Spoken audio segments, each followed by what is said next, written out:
Ayan, nagluto pa tayo ng bulibid. Bulibid sa mga ginda noon.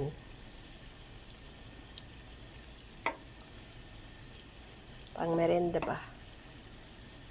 Pero ang hirap niya kasi lumalaki yung kabila eh.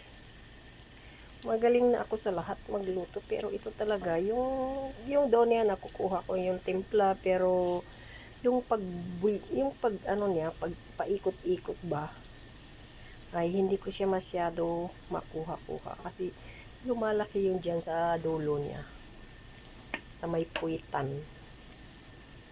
May puwitan. Yan.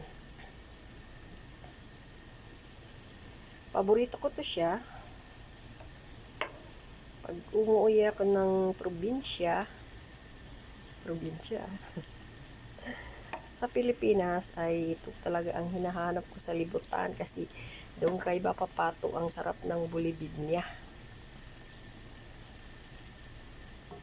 Pero itong last na uwi ko, hindi ako nakabili yata ng ganito kasi wala akong nakita.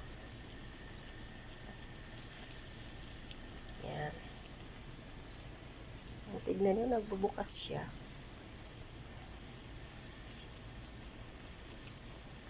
My favorite.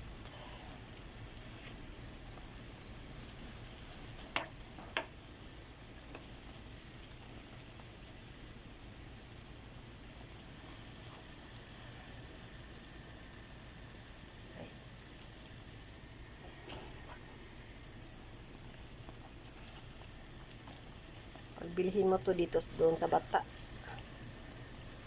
tutorial ang ganito. O, diba? Ay, gumawa ka na lang sa bahay kung marunong ka naman.